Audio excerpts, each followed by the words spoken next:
اس وقت اسٹیل مل کے ملازمین کی تعداد کتنی ہے؟ 2000 ہے. یہ کرتے کیا ہیں؟ اسٹیل مل بیٹھے تو ہوئے بند ہے. کوئی کام اسٹیل مل جاتے جاتے ہیں بیٹھے رہتے ہیں، واپس آ جاتے ہیں، تنخواہ لے لیتے ہیں.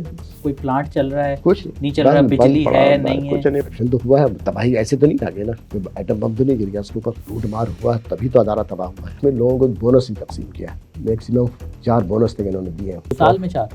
26 تاریخ کو لاسٹ سیٹرڈے آ جائے تو 26 تاریخ تنخواہ مل جاتا تھا. ہمارے ایک چیئرمین تھے کرنل محمد افضل خان صاحب، انہوں نے سارے قرضے 11 ارب واپس کر دیا. تباہی کا دور کب سے شروع ہوتا ہے؟ ایک تباہی کا دور شروع ہوا تھا 1988 میں جب پیپلز پارٹی آئی، لیکن اصل جو تباہی ہوئی نا وہ 2008 میں جو پیپلز پارٹی آئی ہے. تو اس کے بعد تو لوٹ مار کا بازار، پرائم کوالٹی کے اسٹیل کو اسکریپ دکھا کے خرید لے جا رہے ہیں. ریاض لال جی کا نام سنا ہوگا آپ نے، سی بی آئی یونین ہے، اس کے چیئرمین کو بورڈ کا ممبر بنا دیا. اب ایک طرف امپلائی ہے وہ، ایک طرف امپلائر. پے گروپ 6 کا اسکل ورکر ارب پتی ہے. اس طرح سے لوٹ مار ہوا. 2008 میں جو معاہدہ سائن ہوا نا، شاید کمپیوٹر بھی کیلکولیٹ نہیں کر رہا کہ اس کا فائنینشیل امپیکٹ کیا ہے. گاؤں میں الاؤنسز میں اتنا اضافہ کر دیا کہ پاکستان اسٹیل اس کی ادائیگی سے قاصر تھے. پھر منسٹری نے تنخواہ دینا شروع کیا. یونین تو ہمیشہ بڑھ کے مانگتی ہے نا، لیکن ایسا تو نہیں کہ 100 مانگے تو 100 دے دیا جائے. بعض جگہ تو 100 مانگا 110 دے دیا آپ نے. جنرل سبیر صاحب آئے تو انہوں نے کہا کہ مین پاور بہت زیادہ ہے، چھانٹی کرو. دوسرے چیئرمین آئے پھر بھرتی کرنا شروع کر دیا. بھرتی کے معاملے میں زیادہ بےایمان پیپلز پارٹی رہی ہے. پھر ایک مشہور ہے کہ پیپلز پارٹی جب آتی ہے تو بہت زیادہ ملازمت دیتی ہے، ادارے برباد ہوتے یہ کوئی نہیں سوچتا. کیا ہم پیپلز پارٹی کو ہی اس کا ذمہ دار کہہ سکتے ہیں؟ کیونکہ اس کے بعد تو نون لیگ کی حکومت بھی آئی، پی ٹی آئی کی حکومت بھی آئی. نواز شریف صاحب دفعہ ایک دورے پہ آئے تو پورٹ قاسم، پھر اسٹیل مل بھی آیا. انہوں نے ہمارے چیئرمین سے کہا یار اسٹیل مل تو سنا بند ہو گیا، یعنی وزیر اعظم یہ کہہ رہا چلتے ہوئے اسٹیل مل کو بند ہو چکا ہے. اسٹیل مل سے کچھ ان کو الرجی تھی، جبکہ وہ اسٹیل کے خود کاروباری ہیں. جب یہ 2006 میں نجکاری کا فیصلہ ہوا تھا اس وقت یہ کاسٹ صحیح نکالی گئی تھی، 20 ارب اتنی ویلیو بنتی تھی اس کی، یا اس سے کہیں زیادہ تھی؟ عرب میں نہیں، خرب میں نکالنا چاہیے تھا. مشرف صاحب اس وقت سب سے سپریم اتھارٹی تھے، انہوں نے یہ ڈیل کرائی. ہمارے جو طاقتور حلقے ہیں وہ بھی انہی کی طرف سے وہ تھے. نہیں، طاقتور حلقوں نے کینسل کروایا. مطلب کہ ان سے بھی طاقتور کوئی ہے؟ ہاں تو انہوں نے کینسل کروایا. کچھ ایسے معاملات تھے جو یہاں ڈسکس نہیں کیا جا سکتا. اس کے لیے اگر زیادہ آپ کو تحقیق کرنا تو آپ التواقی اسٹیل مل کی ہسٹری جا کے چیک کرنے پتہ چل جائے گا کیا مسئلہ ہے. حکمراں پارٹیوں کی جب یونین آئی نا وہاں تباہی مچی ہے. متحدہ اقوام متحدہ کی یونین یونائٹڈ ورکرز آئی، اس دور میں جتنے شہر میں آپ کو پتنگ نظر آتے تھے نا لوہے کے، سب اسٹیل کا لوہے کا بنا ہوا تو وہ سارے فری میں نکلتے تھے. تو کیا ایک عہدیدار تھے خالد مرتضیٰ صاحب، پر ان کا بڑا نام سنا ہے اسٹیل مل کے معاملے میں کہ ان کی بڑی دہشت ہوتی تھی، معذور تھے، ویل چیئر پہ آتے تھے. تو چیئرمین ڈائریکٹر کو اپنے آفس سے بلا لیتے تھے ایک ٹیلی فون پر. چیئرمین جنرل بخاری فوج کا، میجر جنرل بخاری، وہ ان کے آفس میں جاتا تھا. پاکستان کے 3 بڑے ادارے پی آئی اے، ریلوے اور اسٹیل مل ہر سال تقریباً 200 ارب روپے کا نقصان کرتے ہیں. مگر یہاں سوال یہ ہے کہ یہ ادارے آخر تباہ کیسے ہوئے؟ پی آئی اے کس طرح تباہ ہوا؟ اس کے اوپر رفتار نے پی آئی اے کے سابق آفیشلز کے ساتھ پوڈ کاسٹ کی ہیں، یہ ضرور دیکھیے گا. آج ہم بات کریں گے اسٹیل مل کی تباہی کے اوپر کہ یہ کیسے تباہ ہوئی. اور اس پر بات کرنے کے لیے ہمارے ساتھ موجود ہیں ریاض عالم صاحب، جن کا اسٹیل مل سے رشتہ تقریباً 40 سال پرانا ہے اور انہوں نے اپنی آنکھوں کے سامنے اسے بنتے اور اجڑتے دیکھا ہے. آئیے ان سے بات کرتے ہیں. السلام علیکم ریاض صاحب، کیسے ہیں آپ؟ شکریہ بھائی. اچھا ریاض بھائی، سب سے پہلے یہ بتائیں، آپ اپنا تعارف کروائیں کہ آپ کا اسٹیل مل سے کیا رشتہ ہے، کتنے سال کام کیا اور اسٹیل مل میں کن کن عہدوں پر رہے آپ؟ میں 16 دسمبر 1974 میں نے پاکستان اسٹیل جوائن کیا تھا as a artisan training, skilled worker کے حیثیت سے. میری تعلیم اس وقت انٹرمیڈیٹ کے بیس پہ انہوں نے اسٹیل مل میں اپائنٹمنٹ کیا تھا اور ہمیں باہر ٹریننگ پہ بھیجنا تھا 2 سال کے لیے. کس ملک میں؟ ایران کی ریکوائرمنٹ انٹر پاس کہ انٹرمیڈیٹ لڑکوں کو آپ بھیجیں. ٹھیک ہے. تو ہم 152 لڑکے ٹریننگ پہ گئے تھے ہم، جو اس وقت، اور 25 انجینئر بھی ہیں. پھر واپسی ہماری 1975 میں ہم گئے تو 77 میں ہماری واپسی ہوئی پاکستان. اس وقت کنسٹرکشن فیز چل رہا تھا اسٹیل مل کا. ہاں، تو ہم لوگ بھی کنسٹرکشن فیز میں ہمیں مختلف ذمہ داری دے دی گئی تھی. پھر 1982 میں ہمارے ایسے تو 1981 میں اسٹیل مل میں پروڈکشن شروع ہو گئے تھے. آئرن میکنگ پلانٹ جس کو بلاس فرنس کہتے ہیں، 1981 میں ضیاء الحق صاحب نے اس کا افتتاح کر دیا تھا. 1982 میں ہمارے شاپ کا افتتاح ہوا جس کے اسٹیل میکنگ ڈپارٹمنٹ کہتے ہیں. وہاں پر میں 1982 میں سپروائزر ہوا. پھر 1984 میں فور مین بن گیا. 1989 میں اسسٹنٹ مینیجر، 2005 میں ڈپٹی مینیجر، 2011 میں مینیجر ہو کے ریٹائر ہوا. اچھا، یعنی کہ آپ مینیجر کی پوسٹ پہ ریٹائر ہوئے؟ مینیجر کے اسکیل دے دیا تھا ہم نے، ڈپٹی مینیجر کے حیثیت سے اسکیل مجھے دے دیا تھا. جو تعلیم ہماری کم تھی تو ہمیں مینیجر کا ڈیزنیشن نہیں دیا تھا، لیکن مینیجر کا اسکیل ہمیں دے دیا تھا. ٹھیک ہے. اور آپ کس ڈپارٹمنٹ کے مینیجر تھے؟ Steel making department. Steel making department. صحیح. اچھا ریاض صاحب، مجھے یہ بتائیں کہ سب سے پہلے تو کہ جب 70 کی دہائی میں اسٹیل مل لگی تو یہ روس نے لگائی جو ہم نے پڑھا ہے. تو یہ روس نے اس وقت کیوں لگائی؟ کیونکہ ہم تو اس وقت جو عالمی طور پر جو معاملات چل رہے تھے، ہم تو امریکی بلاک میں تھے، ٹھیک ہے؟ تو روس نے پاکستان میں اتنا بڑا منصوبہ کیوں لگایا؟ اس کی وجہ کیا تھی؟ نہیں، یہ روس میں چونکہ یہ اسٹیل مل جو جس ادارے نے لگایا وہ وہاں سرکاری ادارہ تھا، اور انہوں نے نرم شرائط پہ ہمیں قرضے کے طور پہ یہ اسٹیل مل دیا ہے روس نے. اور آپ دیکھیں ہم سے زیادہ امریکن بلاک میں تو ایران تھا، تو ہم سے 4-5 سال پہلے تو انہوں نے ایران کو بھی اسٹیل مل دیا ہوا تھا. اس سے پہلے انہوں نے ایجپٹ میں بھی اسٹیل پلانٹ لگایا تھا. اس لیے کہ دوسری مغربی ممالک میں یہ ہوتا ہے کہ وہ سرکاری ادارے تو نہیں ہوتے نا، وہ اتنا بڑا لون کوئی پرائیویٹ انٹرپرائز کیوں دے کسی ملک کو؟ جرمنی میں یا آپ کسی اور ملک سے پیسہ دیں گے تو آپ کو کارخانہ وہ لگا دیں گے. روس میں چونکہ یہ سرکاری ادارہ تھا تو انہوں نے حکومت ٹو حکومت بائلیٹرل معاہدہ ہوا، اس پر انہوں نے اسٹیل مل ہمیں دیا. ٹھیک ہے، یعنی کہ روس یہ چاہتا تھا کہ مطلب حکومت ٹو حکومت تعلقات بہتر ہوں. اس لیے اس بنا پہ انہوں نے دیا ہمیں. تو یہ آپ کو بتا دوں کہ یہ اسٹیل مل کا معاہدہ جو ہے نا یہ 1967-68 میں ہو گیا ہے. ٹھیک ہے. اور یہ اس کے بات چیت جو ہے نا ایوب خان کے دور سے چل رہی تھی. یہ جو کریڈٹ پیپلز پارٹی لیتی نا کہ اسٹیل مل بھٹو صاحب نے لگایا، ایسا نہیں ہے، حقیقت کچھ مختلف ہو. 1969 میں Pakistani steel mill corporation limited قائم ہو چکا تھا. اس کے بانی چیئرمین جو ہے نا ایس جعفری صاحب، سیکریٹری انڈسٹریز. اس وقت پروڈکشن ونگ ہوتا تھا، مکمل ڈویژن نہیں تھا. تو ایس جعفری صاحب اور ایک ڈی ایم اعوان صاحب، financial adviser to ministry of industries, ان دو آدمیوں نے بانی ڈائریکٹر اور چیئرمین کے حیثیت سے اسٹیل مل کارپوریشن کو پرائیویٹ لمیٹڈ کمپنی کی حیثیت سے رجسٹرڈ کرایا انہوں نے. ٹھیک ہے، روس سے بات چیت چل رہی تھی، چل رہی تھی ایوب خان کے دور سے چلتے، اور یہ یحییٰ خان کے دور میں یہ معاہدہ سائن ہوا ہے روس سے باقاعدہ. اور یہ کارخانہ پہلے لگ رہا تھا بھولے جی ایک جگہ ہے شاید میرے خیال میں بلوچستان میں. ٹھیک ہے. وہ کارخانہ وہاں ارتھ ورک بھی ہو رہا تھا، لیکن پیپلز پارٹی کے ایک وزیر تھے میرے خیال میں جے رحیم صاحب، مجھے یاد پڑتا ہے کہ انہوں نے جو وزٹ کیا تو انہوں نے کہا بھائی ہمارے پورٹ پہ تو ایسے ہی اتنا رش ہے، اب تم یہ اسٹیل مل بن رہا ہے امپورٹڈ آئرن اور کول کے پر ڈیزائن کیا گیا ہے، تو اس کو پہلے تو تم شپ سے مال یہاں آئے گا، پھر ریلوے ویگن کے ذریعے پھر لے جاؤ گے اسٹیل. تو ایسا کیوں نہیں کرتے ہیں کہ ہم نیا اسٹیل ایک پورٹ ڈیولپ کر رہے ہیں پورٹ قاسم کے نام سے، تو اس وہیں پر قریب پہ زمین لے کے اس اسٹیل مل کو وہاں ٹرانسفر کرو. وہاں انہوں نے کام رکوا کے یہ پپری میں دوبارہ اسٹیل مل پرچیز کیا، اور پھر زمین پرچیز کر کے اس مل کو ٹرانسفر کر دیا انہوں نے. ٹھیک ہے. بھلے جی سے پپری. اور اس نئے سائٹ کا جو افتتاح جو ہے ذوالفقار بھٹو صاحب نے 30 دسمبر 1973 کو کیا ہے. تو صرف سائٹ چینج کرنے کے کریڈٹ پیپلز پارٹی اپنے حصے میں لے سکتی ہے. مل جو ہے نا وہ پرانے بات چیت ایوب خان کے دور میں چل رہا تھا، معاہدہ سائن ہوا جنرل یحییٰ خان کے دور میں، اور شاید یحییٰ خان نے حمود الرحمان کمیشن میں بھی بیان دیا ہے کہ مجھ سے اتنا تعصب و بغض ہے کہ میں نے جو اس کا فاؤنڈیشن اسٹون میرے نام سے جو ہے بھولے جی میں اس کو گرا کے غائب کر دیا گیا. صحیح. تو یہ کام وہاں ارتھ ورک ہو رہا تھا. ٹھیک ہے. اور یہ ٹرانسفر صرف ہوا ہے ایک جگہ سے دوسری جگہ منتقل ہوا ہے اسٹیل مل، اور اس کا کریڈٹ پیپلز پارٹی کہتے ہیں کہ یہ بھٹو کی نشانی ہے. ایسے بالکل غلط ہے. یہ کہ آپ نے اسٹیل مل جوائن کیوں کی اور کیا آپ سفارش پہ بھرتی ہوئے تھے؟ ریزن کیا تھا؟ تو 21 مئی 1974 کو پاکستان آیا ہوں اور 16 دسمبر کو بھرتی ہو گئی. نہیں، میں آپ سے پوچھنے کا مقصد یہ ہے تاکہ پتہ چلے ویورز کو کہ اسٹیل مل پہ بھرتی ہوتی کیسے تھی، سفارشیں چلتی تھی؟ سفارشیں تو نہیں تھی میرے لیے، تو سفارش نہیں تھی. میں نے تو کراچی میں کوئی جان پہچان والی بھی، میں نے یہاں کے سڑکوں کے بارے میں جانتا تھا. یعنی کہ اس وقت جب یہ بنی تھی بھرتیاں میرٹ پہ ہو رہی تھی، سفارشیں نہیں چلتی تھی، اور آپ بھی میرٹ پہ بھرتی ہوئے. ٹھیک ہے. اچھا، جو ملازمین تھے اسٹیل مل کے جو بھرتی ہو جاتے تھے انہیں کیا کیا سہولتیں ملتی تھی؟ دیکھو اس وقت تنخواہیں اسٹیل مل کی دوسرے اداروں کے مقابلے میں بہتر تنخواہیں تھیں. پھر اس کے بعد ٹرانسپورٹ کی اچھی خاصی سہولت تھی. میں نے دوسرے لوگ جیسے ملازمتوں پر جاتے ہیں تو دھکے کھاتے ہوئے بسوں سے، یہ پاکستان اسٹیل کے ملازمین کم از کم ہر محلے سے گاڑیاں انہیں اٹھا کے پوائنٹس چلتے تھے، اور افسروں کے لیے میں نے یہ فیسلٹیز تھی. تنخواہیں بھی مناسب تھیں، اور پھر اوور ٹائم وغیرہ کے سلسلہ جو کنسٹرکشن فیس تھا تو لوگ خود بھی محنت کرتے تھے. اوور ٹائم 4-4 6-6 گھنٹے محنت کر کے اوور ٹائم دیتے تھے. لوگ نسبتاً خوشحال تھے. اور لوگ کم عمر میڈیکل فیسلٹیز بہت بہتر تھی ہو گئے اسٹیل مل میں. پینل کے ڈاکٹرز دے، ہسپتال، لیبارٹریز وغیرہ، اور اچھے ہسپتال جو کراچی میں تھے اس وقت وہ سارے پینل پر تھے. ٹھیک ہے. اس کے علاوہ کوئی اور سہولیات آپ کو یاد ہیں کہ بجلی کے بل فری یا نہیں ایسا نہیں، اس کچھ؟ بجلی کے بل فری تو نہیں تھا نا، ہاں، اس لیے کہ یا کوئی شروع میں ڈسکاؤنٹ ملتا ہو نہیں کوئی بجلی کا ڈسکاؤنٹ وغیرہ کبھی نہیں، افسران کو؟ افسران کو بھی نہیں.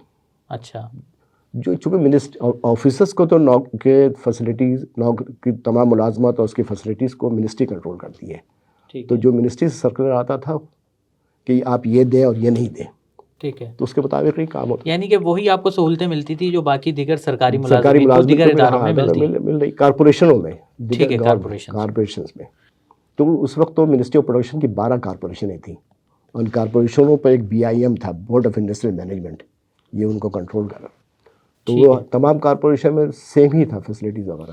تو اب مجھے آپ اسٹیل مل کا پیک بتائیں کہ جب اسٹیل مل لگ گئی، ملازمین نے کام شروع کر دیا، تو اسٹیل مل کا پیک کیا تھا کہ مطلب پروڈکشن بہت زیادہ ہوتی تھی، اپنے پورے اس پہ چل رہی تھی، پروفٹ کماتی تھی، کون کون بڑے بڑے کسٹمرز تھے، ایکسپورٹ کرتے تھے؟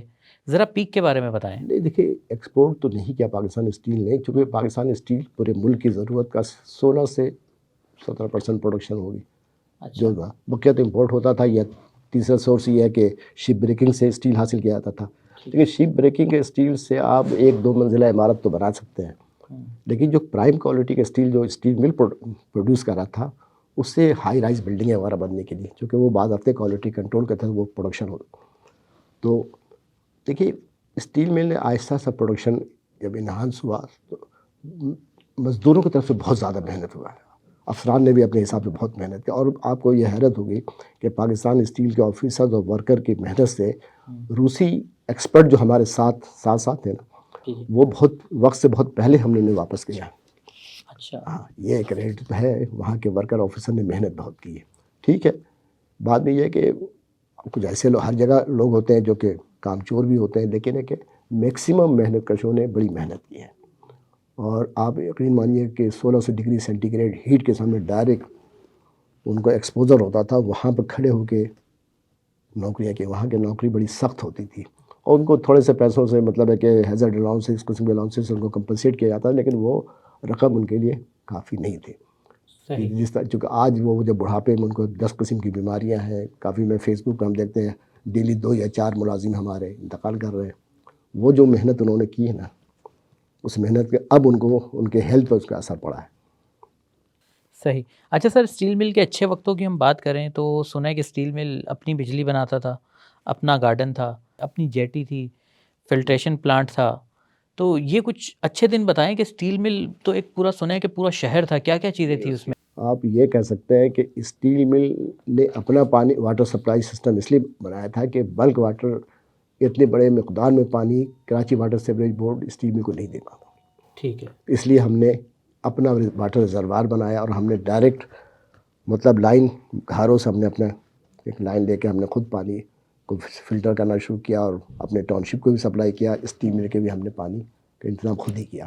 پلس ایک سی واٹر پمپ ہاؤس ہم نے بنایا، سمندری پانی کو کنورٹ کیا ہم نے. جو ہمارا تھرمل پاور پلانٹ ہو، اس کے ہمیں پانی چاہیے تھا ان کے وہاں کافی مقدار میں، تو وہ ہم نے سی واٹر پمپ ہاؤس سے وہاں پانی کی سپلائی کی. اور جگہ جو مطلب ہے کہ اس کو ٹھنڈا کرنے کے لیے ٹربائن وغیرہ کو، تو وہ ایک سلسلہ تھا ہمارے پاس. یہ انٹیگریٹڈ پلانٹ میں نا، اصل بات ہے کہ آپ کے ملک میں انفراسٹرکچر نہیں تھا. جیسے ریفیکٹری کا کوئی بڑا کارخانہ نہیں تھا، تو ہم نے ریفیکٹری کا ایک ڈپارٹمنٹ پر شاپ بنایا تاکہ ریفیکٹری برکس وغیرہ ہم سپلائی کر سکیں. بعد میں پھر کچھ پرائیویٹ انٹرپرائزز آئے، کارخانے دار، جو کہ انہوں نے ریفیکٹری پروڈکشن کے کارخانے لگائے ادھر ہی ہمارے ڈومیسٹک پروجیکٹس میں. لیکن جب یہ بنا تھا تو اس وقت کے الیکٹرک نے بھی اتنی بجلی سپلائی کرنے کی ذمہ داری نہیں لی. ہم نے اپنا تھرمل پاور پلانٹ لگایا، تو خود پروڈیوس کرتا تھا، خود پروڈیوس کر، بجلی اپنی. لیکن وہ پروڈیوس جو کر رہے تھے نا، اس سے اتنے زیادہ تو نہیں تھا نا کہ اس سے صرف اسٹیل مل کی ضرورت پوری ہو رہی تھی، لیکن ٹاؤن شپ وغیرہ کے لیے ہم کے الیکٹرک سے بجلی خرید رہے تھے. ٹھیک ہے ٹھیک ہے.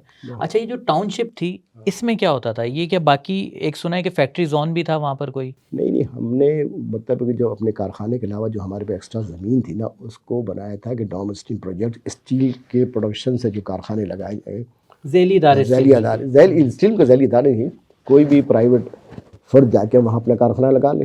اچھا، یعنی کہ وہ کارخانے لگائے گئے جو جن کے لیے را مٹیریل اسٹیل چاہیے تھا، اور وہ اس کو موڈیفائی کر کے کچھ بھی ایکس وائی زیڈ بنا لیتے تھے. نہیں، جیسے پاک سوزوکی فیکٹری لگی، اچھا ٹھیک ہے. پھر آدم موٹر والوں نے اپنا کارخانہ لگایا وہاں پر. اس طریقے سے بہت سے کارخانے لگے وہاں پر ڈومیسٹک پروجیکٹ. ٹھیک ہے، وہ پرائیویٹ تھے، ان کا سارا سیٹ اپ پرائیویٹ تھا، ہاں، بس یہ کہ فیسیلیٹیٹ کرتا تھا وہ. اسٹیم مل فیسلیٹ کرتے ہیں ان کو، واٹر سپلائی ہمارے واٹر سپلائی سسٹم سے ان کو پانی مل جاتا تھا، بجلی تو خرکے الیکٹرک دے رہی تھی ان کو.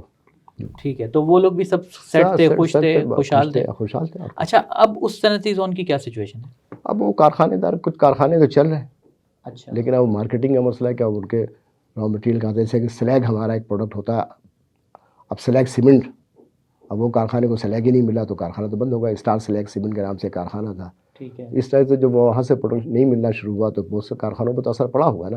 جیسے ایک بھمبور سرامکس والے نے ایک کارخانہ ریفیکٹری کا لگایا تھا، تو اس کی میکسیمم سپلائی اسٹیل مل کو تھی. تو اب جب اسٹیل مل بند پڑا ہو تو کون اسے سرامکس خرید، یہ ریفیکٹری بریکس کون خریدے گا ان سے؟ صحیح. اس سے تو اثرات تو ان پہ بھی پڑے ہوں گے نا. صحیح. اچھا سر، یہ بتائیں کہ یہ پیک پر جب ہم نے بات کی تو اسٹیل مل نے منافع بھی بنایا، کہ مطلب اس کا میکسیمم منافع کتنا رہا ہوگا؟ کہ مطلب کیش پروفٹ تو ہوا 80-90 کروڑ تک کا تو پروفٹ انہوں نے کیش پروفٹ میں تو رہے ہیں یہ، کیونکہ انہوں نے 2004 5 6 7 اس میں لوگوں کو بونس بھی تقسیم کیا. 2 بونس، میکسیمم 4 بونس تک انہوں نے دیے ہیں. تو وہ تو سال میں 4؟ ہاں، اچھا، 4 بونس تک انہوں نے تقسیم کیا ہے. 2007 اور 6 اور 7 میں جنرل قیوم صاحب تھے چیئرمین اس وقت. اچھا، 4 بونس تک دیا انہوں نے. 2 بونس تو دیتے رہے، 2-3 سال سے دے رہے تھے. ٹھیک ہے. اور یعنی کہ پروفٹ میں تھا ادارہ. اچھا، پھر اب آتے ہیں، چلے ہم نے اچھے وقت ایک اور بتا دوں کہ پاکستان اسٹیل واحد ادارہ ہے جس کے اوپر جتنے قرضے تھے، ہمارے ایک چیئرمین تھے کرنل محمد افضل خان صاحب، انہوں نے سارے قرضے 11 ارب واپس کر دیا. اچھا، یہ قرضے کون سے سے دور کی بات ہے؟ یہ ہے 2001-2 کی بات ہے. ٹھیک تو ہے. ان کے بعد ان کا وہاں ہارٹ اٹیک سے انتقال ہو گیا تھا. تو انہوں نے سارے قرضے جو تھے نا، وہ اتنا پیسہ تھا ہمارے پاس کہ انہوں نے قرضے واپس کر دیے تھے بینکوں کو. صحیح. ٹھیک ہے. چلیں سر، یہ تو اچھے وقتوں کی بات ہو گئی. اب مجھے یہ بتائیں کہ تباہی کا دور کب سے شروع ہوتا ہے؟ برائی کہاں سے شروع ہوئی؟ دیکھیے، ایک تباہی کا دور شروع ہوا تھا 1988 میں جب پیپلز پارٹی آئی. ٹھیک ہے. تو انہوں نے ایک کرنل الیاس شمیم صاحب تھے، ان کو ایم ڈی بنا کے لے آئے. وہ جو آدمی خود سے نوکری چھوڑ کے چلا گیا، سعودیہ چلے گئے، عراق چلے گئے، سب کو رجسٹریٹ کر دیا. تو خواہ میں 1,500-2 ہزار آدمی انہوں نے رجسٹریٹ کر دیے. یعنی ایون یہاں تک رجسٹریٹ ہوئے لوگ جو 1976 میں ڈسمس ہوئے نا، وہ بھی اپلیکیشن لکھتے تھے کہ ماشاء اللہ گورنمنٹ نے مجھے پیپلز پارٹی کارکن میں سے نکال دیا نوکری سے. اس کو واپس بلا لیا؟ نہیں، واپس وہ جو صاحب بیچارے اسسٹنٹ مینیجر تھے وہ لکھ کے نوٹ بھیج رہے ہیں کہ صاحب یہ تو 1976 میں ڈسمس ہوا، ماشاء اللہ 77 میں لگا جولائی میں. بس وہ یونین والوں نے جا کے صاحب یہ جو صاحب ہے نا، یہ جماعت اسلامی کے ہیں اور یہ ہمارے مخالف ہیں. اب ان کو بلا کے ڈانٹے، بھائی پڑھ تو لو یار، اس بچے اس صاحب نے لکھا کیا ہے. وہ لکھا بھائی 76 میں ڈسمس ہوا یہ آدمی. وہ اس طریقے سے انہوں نے ڈسمس کر کے نا، ڈسمس تمام امپلائی کو جو کہ سعودی عرب خوشی سے گئے ہوئے تھے. اچھا، لوگ جاتے ہیں جب باہر نا تو ایک سرٹن پیریڈ کے لیے چھٹی لے لیتے ہیں. فرض کے لیے 1 سال کی چھٹی لے گئے، پھر وہ واپس آ کے ریزائن نہیں کرتے ہیں. ٹھیک ہے. کیونکہ اگر ریزائن کرتے ہیں نا تو پھر ریسٹیٹمنٹ کا چانس نہیں ہوتا. تو چاہتے ہیں کہ خود ہی ڈسمس ہو جائے. ڈسمسل میں ہوتا ہے کہ کمپنی خود بلا کے سب نہیں، وہ ڈسمس امپلائی میں یہ ایک چانس ہوتا ہے نا کہ اس کو اس کے قصور معاف کر کے اسے بحال کر دیجئے اور کہہ دیجئے کہ اس عرصے کا اس کو ایریا نہیں ملے گا. ٹھیک ہے. تو وہ جتنے لوگ انہوں نے بحال کر دیا، اس کے وہ سلسلہ چلتا رہا. اچھا، وہ لوگ چھوڑ کے کیوں گئے تھے جو آپ کہہ رہے ہیں؟ بھائی سعودی عرب میں تنخواہیں زیادہ ملتی زیادہ تنخواہیں تھی، بیٹر سعودی عرب فیوچر میں، کے. عراق میں، فلانا لوگ جاتے تھے پیسہ کمانے. تو وہ ایک برا وقت آیا. پھر ان سب کو واپس بلا لیا. واپس بلائے نہیں، آ کے انہوں نے درخواست دیا، ان کو بحال کر دیا. تو وہ چھوڑ کے واپس آ گئے؟ واپس آ گئے. وہاں پہ 2 سال کا کنٹریکٹ تھا، 3 سال کا تھا. اچھا، چلو وہاں بھی کما لیا، اب یہاں بھی کما لیا، اور ان سب بحال ہو گئے. وہ ایک بڑا بار پڑا. اس کے بعد پھر جب عثمان فاروقی صاحب بدقسمتی سے جب وہ چیئرمین بنے نا، تو وہ بھی اسٹیل مل کو انہوں نے جس طریقے سے برباد کیا نا. کون سے سن کی بات کر رہے ہیں؟ یہ ہوا عثمان فاروقی بھی 90s کا ہے معاملہ. ٹھیک ہے. 96 وغیرہ میں ہے نا. تو اس وقت 90 میں جب بڑھاپے میں اب یاد بھی نہیں رہتا ہے، تو اس وقت بھی بڑا برا حال تھا. یعنی اس کے بعد جو چیئرمین جنرل جاوید، برا حال کیا تھا؟ مطلب انہوں نے ایسا کیا ایسا کیا تھا کہ اب وہ 1 مہینہ ان کے جانے کے بعد جب ان کی گرفتاری ہو گئی، اس کے بعد یہ حال. گرفتاری کیوں ہوئی یہ بھی ذرا بتائیے. ہاں، کرپشن کی وجہ سے. کرپشن الزام لگا ان پہ، کرپشن لگا، کرپشن. اور کیا انہوں نے نظر آتا تھا نا کیا حشر ہو رہا ہے اسٹیل کا. اچھا. تو اس کے بعد ان کی گرفتاری کے بعد جو چیئرمین آئے وہ سکندر حیات صاحب، جنرل سکندر حیات، بہت نیک اور ایماندار. انہوں نے آ کے مطلب پہلی بار اسٹیل مل کے امپلائی کو 5 یا 10 دن لیٹ تنخواہ ملا پہلی دفعہ. ورنہ تنخواہیں تو ہمارا ایک ایگریمنٹ ہم نے کیا تھا 1982 میں کہ لاسٹ سیٹرڈے کو تنخواہ، وہ 26 تاریخ کو لاسٹ سیٹرڈے آ جائے تو 26 تاریخ کو تنخواہ مل جاتا تھا. لیکن ان کے وقت میں ہمیں تنخواہ نہیں مل 8 یا 10 دن کے بعد، اور کچھ کٹوتیاں بھی کی تھی جنرل سیکرٹری صاحب نے، پھر بعد انہوں نے واپس کر دیا. ٹھیک ہے. تو یہ لیکن وہ ایماندار چیئرمین آیا، اس نے پھر اسٹیل مل کو آہستہ آہستہ پھر اپنے پیروں پہ کھڑا کیا تھا، پھر بھی حالات بہتر ہو گئے. لیکن اصل جو تباہی ہوئی نا وہ 2008 میں جو پیپلز پارٹی آئی ہے، تو اس کے بعد تو لوٹ مار کا بازار. اچھا، کیا ہوا سر اس دور میں؟ مطلب پرائم کوالٹی کے اسٹیل کو اسکریپ دکھا کے خرید لے جا رہے ہیں. ریاض لال جی کا نام سنا ہوگا آپ نے. ان لوگوں نے جس طریقے سے لوٹ مار کیا، بس کہ مطلب ہے کہ اچھے مطلب یہ جو کہ مال پرائم کوالٹی ہے اس کو اسکریپ شو کر کے خرید کے لے جا رہے ہیں. اسکریپ کی قیمت بیچ دیا انہوں نے. یعنی اس طریقے سے لوٹ مار تو کہیں نہیں ہو. بس وہی ہے. پلس یہ کہ ادارے کی تباہی میں وہ سی بی اے جو کہ حکومت کی ذیلی تنظیمیں ہوتی ہیں نا، جو سی بی اے یونین ہے، انہوں نے بھی کردار بڑا ادا کیا، کیونکہ آپ نے اس کے چیئرمین کو بورڈ کا ممبر بنا دیا. اب ایک طرف امپلائی ہے وہ، ایک طرف امپلائر، کیونکہ بورڈ جو ہے نا وہ پرنسپل امپلائر کون ہے؟ Board of director. حکومت کی طرف سے وہی نمائندہ ہے. اب بورڈ آف ڈائریکٹر کی ممبرشپ ہے، اس میں ایک ذیلی کمیٹی بنائی ایچ آر کمیٹی، جو کہ general manager deputy general manager کی پروموشن کو بھی مطلب وہ اس میں ممبر ہے ہمارے سی بی اے کے. تو سی بی اے کے چیئرمین سے تو جنرل مینیجر اور ڈائریکٹر ڈرنے لگے کہ بھائی وہ تو ہماری پروموشن رکوا دے گا. وہ تو وہ شخص جو نا وہ چیئرمین اس کمیٹی میں بیٹھا ہوا جہاں ہماری پروموشن ڈسکس ہوتی. تو نتیجہ ہے کہ مینجمنٹ کلپس کر گئی وہاں پر. پھر 2008 میں جو معاہدہ سائن ہوا نا، وہ تو شاید کمپیوٹر بھی کیلکولیٹ نہیں کر رہا کہ اس کا فائنینشیل امپیکٹ کیا ہے. کیا معاہدہ تھا؟ تنخواہوں کے لیے فیسلٹیز کیے، تو لوگ تو جن کو تنخواہیں بڑھ کے مل رہی وہ تو بڑے خوش ہو رہے ہیں. ٹھیک ہے. کہ بھائی مطلب کیا لوگوں کو غیر ضروری انکریمنٹس دے دیے گئے؟ نہیں، تنخواہیں بڑھا دی گئی، الاؤنسز بڑھا دی. یعنی یہ نوبت آیا کہ مینیجر کے ہاؤس رینٹ سے ایک سپروائزر تک ورک مین ہوتا ہے. جی ٹھیک ہے. سپروائزر کا ہاؤس رینٹ مینیجر کے ہاؤس رینٹ سے زیادہ تھا. کر دیا گیا. اس طریقے سے آنکھ بند کر کے معاہدہ سائن ہوا. میں نے ایک جنرل مینیجر صاحب سے پوچھا کہ سر آپ لوگوں نے اس طرح سے کیسے معاہدہ کیا ہے؟ کہ یار ہمیں کیا ضرورت ہے، ہم اپنی نوکری گزار رہے تھے. تنخواہوں میں الاؤنسز میں اتنا اضافہ کر دیا کہ پاکستان اسٹیل اس کی ادائیگی سے قاصر تھے. نتیجہ کیا ہوا کہ اسی ایگریمنٹ کے فوراً بعد ان لوگوں نے ورکرز کے پروویڈنٹ فنڈ اور گریجویٹی فنڈ سے پیسہ نکال کے تنخواہیں دینا شروع کر دی. نہیں تو اسی معاہدے کے فوراً بعد نہیں تو ملازمین تو بہت خوش ہوئے ہوں گے کہ یار تنخواہیں بڑھ گئی. ہاں تو ملازمین تو بہت خوش ہوئے، لیکن کچھ سمجھدار ورکرز ہوتے ہیں. ایک دو ورکر نے مجھ سے پوچھا آگے کہ سر، جو انہیں پتا تھا کہ ان کا بیک گراؤنڈ ٹریڈ یونین بھی ہے، کہ سر یہ تنخواہیں ملتی رہیں گی. مجھ سے کہا تو میں نے کہا بس میں کیسے ایک افسر تھا، میں کیسے کہتا کہ نہیں ملے گا. تو میں نے کہا نہیں بھائی، جب انہوں نے معاہدہ کیا تو تنخواہ تو تمہیں ملے گی.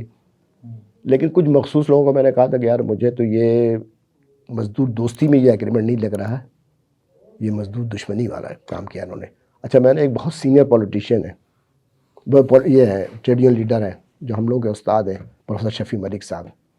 ان کو میں نے یہ ڈیمانڈ لکھا تھا، تو انہوں نے پورا پڑھنے کے بعد کہا تھا کہ ریاض یہ تو مجھے نظر نہیں آتا کہ یہ پیمنٹ ہوگی کیسے اور یہ ادارہ چلے گا کیسے.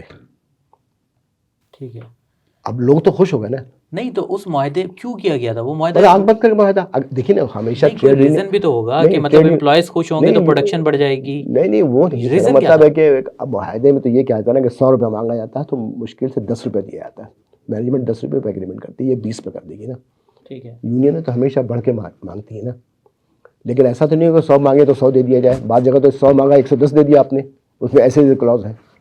حکومت کو تو پتہ ہی، بس وہ جیسی حکومت ویسی یونین ویسی پارٹی سب چل رہا ہے. وہ انہوں نے کہا اپنے لوگوں کو نواز دو.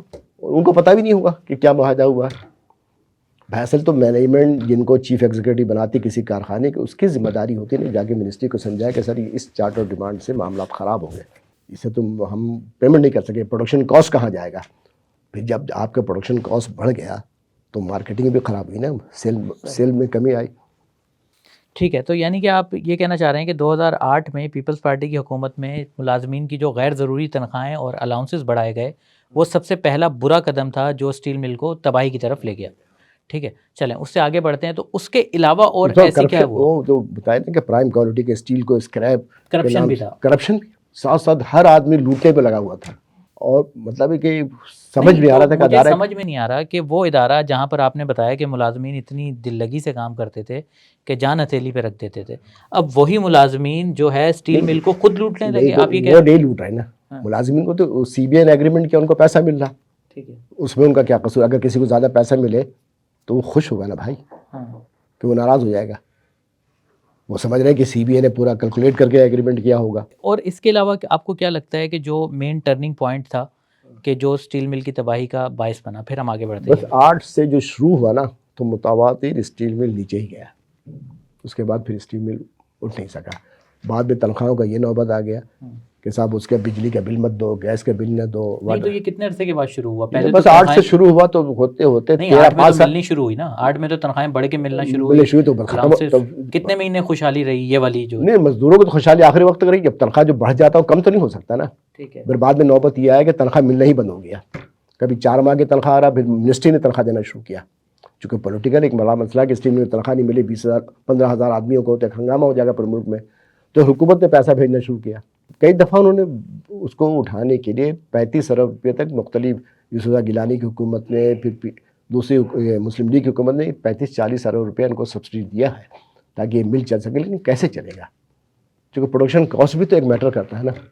صحیح، ظاہر سی بات ہے، ملازمین کی تنخواہیں بڑھی تو پروڈکشن کاسٹ بڑھ بھی. گئی. اچھا، اس کے علاوہ پھر آپ کے ڈالر کی قیمت وہ بڑھ گئی. تو امپورٹڈ آئرن اور کے لیے آپ کے پاس کتنا ڈالر چاہیے؟ پھر لوکل سے چلانا شروع کیا نا، یہاں سے آئرن اور لے لو، فلانا لے لو، کچرا اٹھا کے اس کو ڈال دو. لیکن اس سے تو مل ختم ہو گیا نا. پھر وہ اسپاٹ پرچیز شروع کیا انہوں نے کہ جہاز کو جا رہا وہ مہنگا ملتا ہے. پہلے تو یہ کہ آئرن اور کوئلے کے لیے ہم معاہدہ کرتے تھے آسٹریلیا سے، وینزویلا سے، کئی ممالک سے ہم لیتے تھے، انڈیا سے بھی لیا ہم نے. لیکن وہ 3-3 4-4 سال کا معاہدہ ہوتا تھا. اب بعد میں اسپاٹ پرچیز کوئی جہاز اگر کہیں پہ ہے آئرن اور کا اس سے خرید لو تو وہ تو زیادہ کاسٹ میں ملنا شروع ہوا. مگر کیا ہم پیپلز پارٹی کو ہی اس کا ذمہ دار کہہ سکتے ہیں؟ کیونکہ اس کے بعد تو پھر نون لیگ کی حکومت بھی آئی، پھر پی ٹی آئی کی حکومت بھی آئی. لیکن نون لیگ کی حکومت جو آئی نا تو اس نے بھی کوئی انٹرسٹ نہیں لیا، نہ اس نے پرائیویٹائزیشن پر دھیان دیا، نہ اس نے اس کو چلانے کی کوشش کی. ٹھیک ہے. بس انہوں نے کچھ زیادہ انٹرسٹ نہیں. شروع سے مطلب نواز شریف صاحب کا ہمیشہ سے اس اسٹیم کے خلاف ہی ایٹیچیوڈ رہا ہے. انہوں نے کبھی اس کو پسند نہیں کیا اسٹیم سے. تو وہ ایک دفعہ ایک دورے پہ آئے تو پورٹ قاسم، پھر اسٹیم مل بھی آئے تو انہوں نے ہمارے چیئرمین سے کہا یار اسٹیل مل تو سنا بند ہو گیا. یعنی وزیر اعظم یہ کہہ رہا ہے چلتے ہوئے اسٹیل مل کو بند، میں نے تو سنا بند ہو چکا ہے. یہ ہمیں اس چیئرمین صاحب نے بتایا جن سے انہوں نے کہا تھا یار ایسا آدمی کو وہ کہہ رہا کہ میں نے تو سنا کہ اسٹیل مل بند ہو چکا ہے. تو وزیر اعظم کو نہیں پتا کہ نہیں، وہ اس کو اسٹیل مل سے کچھ ان کو الرجی تھی نواز شریف صاحب کو، جبکہ وہ اسٹیل کے خود کاروباری ہیں. لیکن اسٹیل مل کے معاملے میں ان کا ہمیشہ سے رویہ بڑا نگیٹو رہا ہے. اس کی کیا وجہ ہے؟ اس کی وجہ لوگ یہ بھی کہتے ہیں کہ وہ اپنی اسٹیل مل کو بھی لک آفٹر کر رہے تھے. اسٹیل مل دیکھیں نا، ان کے اسٹیل مل بھی چلتا ہے اور امپورٹ ہو رہا ہے 84% امپورٹ. 16% تو اسٹیل مل بنا رہا تھا نا. بقیہ تو آپ کی اسٹیل مل بھی چلتی رہتی، یہ بھی چلتا رہتا. تو ان کے انٹرسٹ نہ لینے کی آپ کے خیال میں کیا وجہ؟ پتہ وہ سمجھتے تھے کہ یہ بوجھ ہے یار، کہاں عذاب ہمارے گلے پڑ گیا ہے. اس کا چونکہ پرائیویٹائزیشن کے لیے کئی دفعہ گئے، نہیں ہو سکا پرائیویٹ. بس کوئی بھی خریدار جو ہے نا وہ اتنے بڑے انویسٹمنٹ دیکھتا ہے کہ اتنی پرانی اسٹیل مل ہے، پرانی ٹیکنالوجی، یار اتنے کم پیسے میں تو نیا اسٹیل مل لگ جائے گا. تو کئی بار کوشش ہوئی. اب بالکل ہی آپ جب لوٹ سیل کی طرح انہوں نے ایک بار کوشش جو کیا نا 2005-6 میں، وہ تو بالکل فری پہ دے رہے تھے نا اسٹیل مل. بلکہ میں آپ سے پوچھنے والا تھا کہ مشرف دور میں اسٹیل مل کی نجکاری کی ڈیل آلموسٹ تقریباً ڈن ہو گئی تھی، اور سنا ہے کہ اس وقت اسٹیل مل جو ہے وہ تقریباً 20 ارب روپے پروفٹ میں تھی. تو یہ چیز مجھے سمجھ میں نہیں آ رہی کہ جب ایک چیز پروفٹ میں ہے پھر اس کی نجکاری کیوں کر رہا ہے؟ نہیں، پروفٹ میں نہیں تھا اسٹیل مل، پروفٹ میں نہیں تھا. اچھا، اس میں 20 ارب کا جو ہے نا وہ را مٹیریل اسٹاک میں تھا، فنش پروڈکٹ اور اسٹور کی انوینٹری، اسٹور میں جو سامان تھے، یہ سب ملا کے 20 ارب سے زیادہ رقم بن رہی ہے. اور آپ نے 20 ارب میں بیچ دیا. پلس یہ ہے کہ وہ کلیئر بھی نہیں ہوا تھا کہ آپ نے بیچا صرف کارخانے کو بیچا ہے یا اس کے ساتھ اسٹیل مل، اسٹیل ٹاؤن کو بھی بیچ دیا آپ نے، اسٹیل مل کی خالی زمینوں کو بیچ دیا آپ نے، مکھلی جھمپیر کے پروجیکٹ کا بیچا ہے، اور جو ہمارے اثاثے لاہور میں ہے، یہاں پر ہمارے ایف ٹی سی بلڈنگ میں دفاتر ہے، تو کوئی کلیئر نہیں تھا. جیسے ابھی پرائیویٹائزیشن کی انہوں نے کوشش کی نا تو کارخانے کو انہوں نے P S M private limited کے نام سے ایک کمپنی رجسٹرڈ کرائی اور یہ فیصلہ کیا کہ بھائی یہ صرف پرائیویٹائز ہوگا کارخانہ، بقیہ چیزیں ہمارے پاس رہیں گی، زمین سمیت سب چیزیں پاکستان اسٹیل مل کارپوریشن کے پاس رہے گی.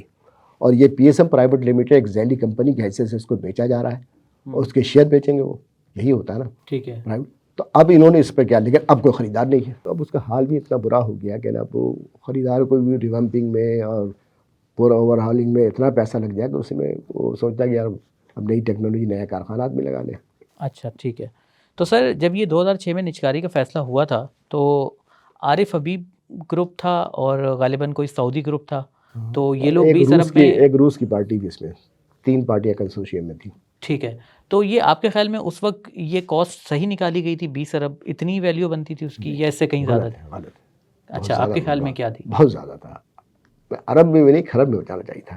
تو یہ ڈیل تو مشرف صاحب خود کر رہے تھے نا، تو مشرف صاحب خود کر رہے تھے تو ڈائریکٹ کیا تو نہیں کہہ رہے تھے، پرائم منسٹر شوکت عزیز صاحب تھے اور دوسرے لوگ پیداوار کے وزیر وغیرہ جو تھے وہ لوگ کر رہے تھے، لیکن اس کی بہت ہی کم قیمت لگائی گئی تھی. تو اس کا کیا ریزن ہو سکتا ہے؟ کک بیکس یا اپنا کچھ؟ ایک بیگ نہیں، اس میں تو بہت ہی سیریس معاملات تھے. اس میں کچھ ایسے معاملات تھے جو یہاں ڈسکس نہیں کیا جا سکتا، جس کی وجہ سے کینسی یہ اس سے کم قیمتوں پر دوسری چیزیں. پاکستان میں پرائیویٹائزیشن کا عمل کب مطلب شفاف رہا؟ مسلم کمرشل بینک کا شفاف رہا، حبیب بینک کا رہا. جتنی پرائیویٹائزیشن سب میں فراڈ اور دھاندلی ہے، مگر پھر بھی لیکن ہوگی. لیکن یہ کچھ اور معاملہ تھا جو میں جیسا چھوٹا آدمی اس کو ڈسکرائب مجھے پتہ ہے، لیکن معاملات اس میں بہت زیادہ دوسرے معاملات ہیں جس کی وجہ سے اس کو کینسل کروایا گیا. اچھا. ہاں، اور اس کے لیے اگر زیادہ آپ کو تحقیق کرنا تو آپ التواقی اسٹیل مل کی ہسٹری جا کے چیک کرنے پتہ چل جائے گا کیا مسئلہ ہے. اچھا، نہیں میں سمجھ نہیں پا رہا آپ کی بات کہ دیکھیں اس وقت تو مشرف صاحب تھے نا، مشرف صاحب اس وقت سب سے سپریم اتھارٹی تھے ملک کی، ٹھیک ہے. انہوں نے یہ ڈیل کرائی اور وہ ظاہر سی بات ہے ہمارے جو طاقتور حلقے ہیں وہ بھی ظاہر سی بات ہے انہی کی طرف سے وہ تھے. نہیں، طاقتور حلقوں نے کینسل کروایا. اچھا، مطلب کہ ان سے بھی طاقتور کوئی ہے؟ ہاں، تو انہوں نے کینسل کروایا ہے. تو اس کے بعد ابھی آپ نے التوار کی اسٹیل مل کا بھی ذکر کیا، یہ بھی اس کے برابر میں ہی کوئی اسٹیل مل تھی؟ یہ نجی اسٹیل مل تھی؟ تو یہ کیا تھی اور مطلب یہ بھی اب بند ہو گئی ہے یا کام کر رہی ہے یا کیا؟ نہیں کام کر رہی، بند ہے. یہ کب سے کب تک رہی اور کیا کام؟ نہیں کام ہی اسے اسٹارٹ ہی نہیں لیا اس نے. اچھا، یہ بن کے ہی بند پڑی ہے، بننے کے بعد اس میں اسٹارٹ ہی نہیں ہوا. یہ اسٹیل مل کے بالکل برابر میں جہاں پر یہ بن قاسم پاور ہاؤس ہے کہ الیکٹرک کا، اس کے ساتھ ہی ہے. اور یہ ایریا اسٹیل مل کے نہیں یہ اسٹیل مل سے باہر ہے، پورٹ قاسم کی زمین پر ہے. پورٹ قاسم کی زمین پر ہے. تو اس کے کام نہ کرنے کی کیا وجہ ہے؟ اس کے بھی کچھ مطلب مشکوک معاملات ہیں.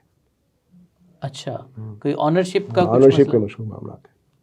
اچھا سر، 2008 میں جب پیپلز پارٹی کا دور تھا تو تب یہ بھی خبریں آئی کہ اسٹیل مل میں جو ہے کوئی تیار مال پڑا ہوا تھا تقریباً 10-12 ارب روپے کا، وہ کوئی غائب ہو گیا آہستہ آہستہ کر کے. وہ پتہ ہی نہیں چلا کہ 10-12 ارب روپے کا تیار مال تھا یا شاید را مٹیریل تھا. یہ آپ بتائیں کہ کیا معاملہ تھا، وہ کہاں گیا؟ وہ غائب تو نہیں ہوا نا، کم قیمت پہ بیچ دیا گیا.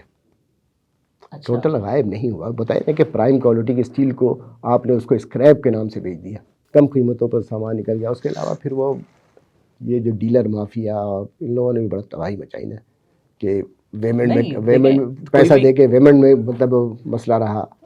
نہیں، کم قیمت پر مطلب کوئی چیز کیسے بک سکتی ہے؟ مطلب ایک کمپنی ہے، اس کا سٹینڈرڈ ہے. آپ اگر چیئرمین پاکستان اسٹیل چاہے سستا بیچنا، ڈائریکٹر وہاں انوالو ہو، جنرل مینیجر انوالو ہو، کرپشن ہی کرنا ہے، پیسہ لے کے. اب یہ نہیں کہ ان کو فری میں دے دیا. اب 10,000 کی چیز کو اگر آپ کو 5,000 دے رہے ہیں تو 2,500 مجھے دے دو، 2,500 تم پروفٹ کما لو. اسے سستا دیا گیا. یہ نہیں کہ اس کی رشتہ داری ہے کہ محبت میں اسے سستا سامان دے رہا. سامان اس لیے سستا دے رہا ہے کہ اس کے جو اوپر کی قیمت ہے اس میں ہم آدھا کر لیتے ہیں. ٹھیک ہے، یہ سب بڑے لیول پہ ہوگا. بڑے لیول پہ چھوٹا آدمی کیسے کر سکے گا یہ؟ صحیح نہیں. تو جو یونینز تھی، ورکر یونینز تھی، تو ان کی نظر میں بھی تو یہ معاملات آتے ہوں گے نا، کوئی آڈٹ بھی ہوتا ہوگا. نہیں، ورکر یونین جو ہے نا وہ خود کرپشن میں انوالو ہو، اسے کیا ضرورت پڑی کہ ان جگہوں میں، وہ تو خود کرپٹ ہے نا. اور ان کا حصہ مل رہا تھا. اصل جو حکمراں پارٹیوں کی جب یونین آئی نا بہت تباہی مچی ہے.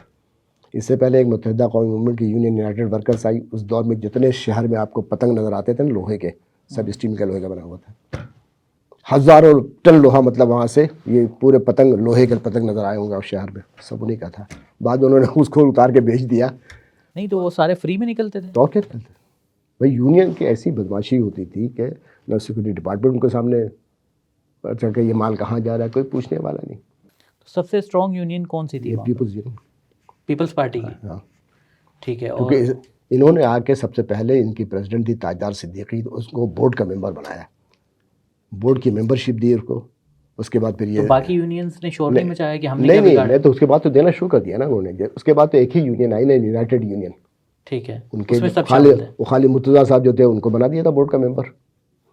یہ اسٹارٹ ہوا ہے پیپلز پارٹی کی جب پہلی دفعہ یونین جیتی، اس وقت سے بورڈ کے ممبر انہوں نے بنا دیا. ٹھیک ہے. تو اب وہ یونین کتنی مطلب جس کے خود ہی آدمی بورڈ کے ممبر، بورڈ آف ڈائریکٹر کا ممبر ہو، تو وہ یونین تو اور مضبوط ہو گئی نا. ایک طرف وہ امپلائیز کی نمائندہ یونین کر رہا ہے، دوسری طرف خود امپلائر بنا ہوا ہے. یہ تو قانون کے بھی میرے نظر میں تو قانون کے بھی خلاف ہے کہ آپ امپلائی کو امپلائر کیسے بنا رہے ہیں.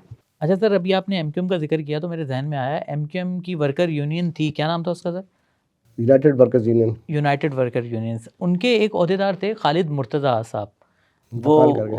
وہ انتقال کر گئے. اچھا سنیں سر، ان کا بڑا نام سنا ہے اسٹیل مل کے معاملے میں کہ ان کی بڑی دہشت ہوتی تھی، لوگ بڑا ڈرتے تھے، اور وہ غالباً شاید چل نہیں سکتے تھے، معذور تھے، ویل چیئر پہ آتے تھے. یہ سر ان کے بارے میں تھوڑا بتائیں، یہ کون شخصیت تھے؟ یہ وہاں ان کی یونین جو تھی نا، متحدہ یونین کے چیئرمین تھے. اور انہیں وہیں پلانٹ پہ ہی رینجرز کی گولی سے یہ معذور ہو گئے. رینجرز کی گولی سے ہاں، پلانٹ رینجرز پر؟ ہاں. کیوں؟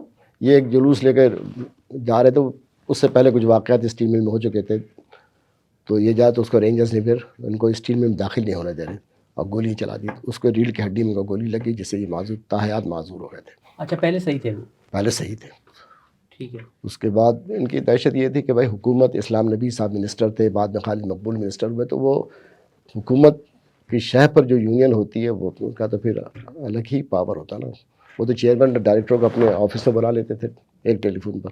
اپنے آفس میں بلا لیا؟ چیئرمین جنرل بخاری، فوج کا میجر جنرل بخاری، وہ ان کے آفس میں جاتا تھا. یہ دہشت تھی. اور دہشت کی وجہ یہ تھی کہ کرپشن تھی. یہ مینجمنٹ کے لوگ کرپٹ تھے، اس لیے یہ اتنے انڈر پریشر آ جاتے تھے. پہلے کہ ایماندار افسر ہوگا تو کیا زیادہ جان لے لو گے نا، کیا کر لو گے. صحیح. تو یہ صاحب خود بھی کرپٹ تھے؟ ہاں بھائی، پہلے یہ رہتے تھے، وہ مطلب ہے کہ کھوکھرا پار وغیرہ کی طرف، سعود آباد کی طرف کہیں 80 گز کے مکان میں، بعد میں پھر یہ واٹر پمپ پہ 600 گز کے بنگلے میں رہنے لگے. تو آپ اس سے اندازہ کر لیجیے اب سے کیا بولا جائے گا. صحیح. اچھا سر، ایک چیز اور بھی ہے، آپ بلکہ میری انفارمیشن اگر غلط ہے تو آپ تصحیح کیجیے گا، کہ جتنے بھی اس کے سربراہ رہے ہیں اسٹیل مل کے، ان کا تعلق مطلب وہ ریٹائرڈ فوجی رہے ہیں یا کوئی حاضر سروس رہے ہیں، یہ بات صحیح ہے کیا؟ نہیں، مطلب رہے 5-6 چیئرمین رہے فوجی، اور سویلین بھی چیئرمین رہے. اچھا شروع کے تو زیادہ چیئرمین سویلین رہے. ٹھیک ہے. اس کے بعد پھر چیئرمین آنا شروع ہو گئے فوجی. جنرل بخاری پہلے چیئرمین تھے جو 2 دفعہ آئے. اچھا وہ حاضر تھے یا ریٹائرڈ تھے؟ وہ پہلی دفعہ جب آئے تھے تو حاضر تھے، بعد میں وہاں رہتے ہوئے ریٹائر ہوئے. ٹھیک ہے. وہ تھے ایک لیفٹیننٹ جنرل سبیق الزماں تھے، آن ڈیوٹی لیفٹیننٹ جنرل تھے. پہلے میجر جنرل تک لوگ چیئرمین آئے، لیکن یہ پہلے لیفٹیننٹ جنرل آن ڈیوٹی، اور وہیں اسٹیل میں رہتے ہوئے ریٹائر ہوئے، تو لہٰذا ان کا ڈپوٹیشن ختم ہوا، چلے گئے. اور میجر جنرل سکندر حیات ہوئے، میجر جنرل جاوید احمد، تو 4-5 ہی آئے، لیکن سویلین زیادہ چیئرمین آئے. ٹھیک ہے. تو اگر میں آپ سے پوچھوں کہ کون سا بہتر قدرے اسٹیل مل کے لیے بہتر تھا، مطلب وہ فوجی دور بہتر تھا، فوجی سربراہان والا، یا یہ والا سویلین والا؟ سب سے اچھے جو چیئرمین گزرے نا، جن کے دور میں ترقی ہوا، وہ سویلین تھے، حق نواز اختر صاحب. اچھا، ان کا دور کب سے کب تک تھا؟ یہ ایک دفعہ تقریباً ان کا دور جو ہے نا 81 وغیرہ سے آئے تھے، اور کافی عرصے تک رہے یہ 88-89 تک. اس کے بعد وفاقی سیکریٹری ہو کے چلے گئے تھے یہ. تو تقریباً 7-8 سال رہے چیئرمین. ان کا دور سب سے اچھا دور تھا. ان کی دور میں ساری ڈیولپمنٹ ہوئی، سارا کام ہوا. پھر بعد میں فوج میں لیفٹیننٹ جنرل سبیق الزماں صاحب آئے، تو انہوں نے کچھ سنبھالنے کی کوشش کی، جو کہ اس سے پہلے بڑی تباہی مچ چکی تھی اسٹیل مل میں. تو انہوں نے بھی طاقت کے طور پہ کچھ صحیح کرنے کی کوشش کی ہے. باقی لوگوں کے دور میں تو کوئی خاص، چاہے سویلین ہو چاہے فوجی ہو، بہت بہتر صورتحال نہیں رہی. اچھا ریاض صاحب، آپ نے بتایا کہ جب آپ کی بھرتی ہوئی، جو سٹارٹ کا دور تھا، تو میرٹ پہ بھرتیاں ہوتی تھی، ایسا کوئی چکر نہیں تھا. تو یہ آپ کے خیال میں پہلا وہ دور کون سا تھا کہ جب میرٹ پر بھرتیاں نہیں ہوئی؟ کون سا دور تھا جہاں سے آپ کو لگتا ہے کہ بھرتیوں میں جو ہے وہ گڑبڑ گھوٹالا کیا گیا؟ 88 جب پہلی دفعہ پیپلز پارٹی آئی نا، تو پیپلز وہ تھا نا placement bureau, prime minister house سے، وہاں سے پرچیوں پر لوگ آنے لگے. انہوں نے وہاں سے کافی لوگ بھرتی کیا. پھر یہاں بھی لوگ بھرتی ہو رہے تھے کہ منسٹر کی پرچی پہ، فلانے کی پرچی پر. نہ کوئی کنٹرول تھا کہ بھائی اس اسٹیل میں کتنی مین پاور کی ضرورت ہے، بس پرچی آ رہی، لوگ بھرتی ہو رہے ہیں. کبھی ہم نے تو 2 ریفرنڈم لڑے، کبھی ووٹر لسٹ 12,000، کبھی 18,000 کی ووٹر لسٹ ہے. کوئی مطلب کنٹرول میں نہیں تھا کہ بھائی کتنے شاپس ہیں، کتنے ڈپارٹمنٹ سے، کتنے مین پاور ہونی چاہیے، اس کا کوئی کنٹرول نہیں رہا. کسی کو پتہ ہی نہیں تھا. مطلب بھرتی کرنا ہے، کے پاس تو ریکارڈ ہوتا نہیں تو ہوگا. بھرتی کرنے کی پرچی آگے رکھنا بھائی، کیسے نہیں رکھیں گے؟ پرائم منسٹر ہاؤس سے آ رہا پرچی. پلیسمنٹ بیورو بنایا تھا نا بے نظیر نے جب 88 کی حکومت میں، تو وہاں سے پرچی آ رہی تھی، لوگ بھرتی ہو رہے تھے. ریٹائرمنٹ پھر شروع ہوا تو ریٹائرمنٹ کے بعد پھر وہ سن کوٹے پہ اپائنٹمنٹ شروع کر دیا انہوں نے. تو کبھی بھی انہوں نے اچھا اس کے علاوہ پھر ایک کسی کو خواہش ہوتی بھرتی کرنے کی، کسی کو خواہش ہوتی چھانٹی کرنے کی، وہ آئے تو انہوں نے VRF دے کے نکالنا شروع کیا 1+2 2 مطلب گریجویٹی ایکسٹرا دے کے. اس میں یہ ہوتا ہے جب آپ اس قسم کی اسکیم لاتے ہیں نا تو اچھے لوگ نکل جاتے ہیں، چونکہ انہیں کہیں اور نوکری کا آفر ہوتی کہ فلانا، تو انہیں کہیں زیادہ پیسہ مل رہا. ہمارے یہ اتفاق سے جب پہلی بار VRF آیا تو کینیڈا کے ویزا کافی لوگوں کا لگ رہا تھا. ٹھیک ہے. تو ان لوگوں نے مطلب اسی وقت ریزائن کرنا شروع کر دیا کہ بھائی ہمیں کینیڈا جانا ہی، تو صرف ہم اگر ریزائن کرتے تو صرف ایک گریجویٹی ملتا، اب تو 3 مل رہا. نہیں تو یہ اسٹیل مل کو یہ ضرورت پیش کیوں آئی، وجہ کیا تھی؟ بس ایک جنرل سبیر صاحب آئے تو انہوں نے کہا کہ مین پاور بہت زیادہ چھانٹی کرو، تو VRF دینا شروع کر دیا انہوں نے. اس کو ہم کہہ سکتے ہیں گولڈن ہینڈ شیک. ہاں، والنٹری ریٹائرمنٹ اسکیم. ٹھیک ہے. VRS کے نام سے. تو وہ انہوں نے پیمنٹ کیا، وہ لوگ جانے لگے. اب اس میں ہوتا کہ اچھے لوگ نکل جاتے ہیں. اچھا، جب وہ ریٹائرمنٹ دے دی اس کے بعد بھی بھرتیاں ہوئی؟ پھر بھرتیاں ہو رہی، دوسرے چیئرمین آئے پھر بھرتی کرنا شروع کر دیا. اچھا، یعنی ایک نے نکالا دوسرے نے بھرتی کر دیا. تو کبھی کب ہونے کا تو سوال ہی پیدا تو نہیں ہونا نا. اور پھر نواز شریف کی حکومت آئی تو انہوں نے بھی یہی کیا. ان کے دور میں کم بھرتیاں ہوئی ہیں، ان کے بھی پرچیاں آئی ہیں لیکن کم. بھرتی کے معاملے میں زیادہ بےایمان پیپلز پارٹی رہی ہے. اور وہ پھر ایک مشہور ہے کہ پیپلز پارٹی جب آتی ہے تو بہت زیادہ ملازمت دیتی ہے، ادارے برباد ہوتے یہ کوئی نہیں سوچتا. اسٹیل مل کی پروڈکشن بھی کم ہو گئی تھی. کتنی کم ہو گئی تھی؟ پروڈکشن تو ہوتے ہوتے 5% پہ آ گئی تھی نا. اس کے بعد تو تنخواہیں تو صرف گورنمنٹ نے دی ہے نا. اس میں بھی ایک ٹیکنیکل مسٹیک ان کے نااہلی سے ہوا کہ انہوں نے نیٹ اماؤنٹ پیبل جو ہوتا ہے نا، جو اس کے ورکر کو پیمنٹ ہوتا ہے، گراس کا نہیں بھیجا، انہوں نے نیٹ اماؤنٹ پیبل کا وہ بنا کے بھیجا اسٹیٹمنٹ، اور وہ پیمنٹ آنا شروع ہوا. نتیجہ کیا ہوا کہ مزدوروں کا ان کے تنخواہوں سے جو کٹوتیاں ہوتی ہیں نا PF فنڈ کے لیے، EOBI کے لیے، وہ کٹوتیوں کی رقم تو گورنمنٹ نے دی نہیں، وہ تو گراس پہ آئے گا نا. پھر آپ کے جو کٹوتیوں کے بعد نیٹ اماؤنٹ پیبل بنتا ہے، تو انہوں نے گراس تو مانگا نہیں، انہوں نے وہ رقم مانگی جو ان کو تنخواہ. نتیجہ کہ اسٹیل مل نے EOBI کو پیسہ دینا بند کر دیا. اپنی گریجویٹی کی ایک بیسک ہمیشہ وہ رکھتے تھے، انویسٹمنٹ کرتے ہیں ایک بیسک کے برابر پیسہ ہر مہینے، وہ آپ ہو گیا کیونکہ آپ کو گورنمنٹ سے پیسہ آ رہا تو اس میں وہ رقم نہیں آ رہی ہے. PF فنڈ میں کنٹریبیوشن دیتے ہیں 10%، وہ ختم ہو گیا اس لیے کہ وہ آپ کو پیسے نہیں مل رہا تھا. تو محنت کشوں کو ایک بیچارے مزدوروں کے ساتھ بڑا ظلم یہ ہو گیا کہ ان کا ایک تو رقم جو تھے پروویڈنٹ فنڈ اور گریجویٹی کے وہ تنخواہوں میں استعمال ہو گیا. ٹھیک ہے. وہ ری انویسٹمنٹ نہیں ہوا. جو ہم لوگ جب 10 سے 11 وغیرہ میں 17% یعنی پرائیویٹائزیشن کے وقت یہ تھا کہ گورنمنٹ کا ایک رول تھا کہ اس سے زیادہ پروفٹ نہیں دیں گے، تو وہ رقم جمع ہو جاتا تھا PF فنڈ کا پروفٹ. تو جنرل قیوم نے 2005 اور 6 میں کہا کہ بھائی جب پرائیویٹائز ہو رہا تو یہ پیسہ ان کو دے دو. تو ہمیں کافی بڑی بڑی رقمیں ہمیں واپس ملا ہے. ہمارے جو اسٹیٹمنٹ ملتا تھا پروویڈنٹ فنڈ کا تو اس میں کافی رقم ہمیں ملی ہے کہ 13-14 میں اتنا %. اب لوگوں کو جو ہے ریٹائرمنٹ کے ٹائم میں جو ان کا بیلنس ہوتا ہے اور جو ان کو پروفٹ ملتا ہے وہی رقم لے کے ریٹائر ہوتا ہے. چونکہ کارپوریشن کی نوکری میں پینشن نہیں ہے، پینشن یہی ہے UBI والا. پروویڈنٹ فنڈ ہوتا ہے، کنٹریبیوٹری پروویڈنٹ فنڈ اور گریجویٹی. ایک آدمی میرے اپنے اندازے سے 20-25 لاکھ روپیہ کم لے کے ریٹائر ہوا. حقیقت میں لوگوں کو بہت برا حال تھا، تصور سے بات ہے. یعنی لوگوں کے کتنے مہینے تنخواہیں رکی رہی ہیں؟ کبھی 3 ماہ کے ملنا، وہ تو پہلے تو 3-4 ماہ کے بعد مل رہا تھا. اس کے بعد پھر انہوں نے جب PTI کی حکومت آئی نا تو ان کا رویہ کچھ بہتر رہا ہے. انہوں نے ایک فیصلہ کیا کہ بھائی جب لے آف ہی کرنا ہے، کارخانہ بند ہے، تو انہیں جبری ریٹائر کر کے ان کو پیسہ دے دو. اچھا، بہت سے لوگوں نے شکر ادا کیا. جو نوجوان لڑکے تھے انہوں نے تو مخالفت کی، لیکن جو بوڑھے تھے جن کی 2 سال نوکری باقی تھی، 3 سال نوکری باقی تھی، تو انہوں نے کہا یار 3 سال کا 3 گریجویٹی نہیں ملے گا نا، لیکن جو پیسہ ابھی رقم ہمیں ملا ہے اس کو ہم قومی بچت میں رکھا دیں گے تو ہمیں 50-60 ہزار روپیہ تو مہینہ ملنا شروع ہو جائے گا نا. تو انہوں نے ایک عقل مندی کیا کہ انہوں نے ان کو مطلب ریٹیچمنٹ کر کے اور ان کو پیمنٹ کر دی. لیکن اب پھر جو اب لوگ ریٹائر ہوئے 21-22 کے بعد سے آج تک پیسہ ان کو نہیں ملا ہے. 3 سال ہو گیا، ان تنخواہیں بند ہو چکی ہیں اور نہ PF فنڈ گریجویٹی کی رقم ان کو ملی ہے.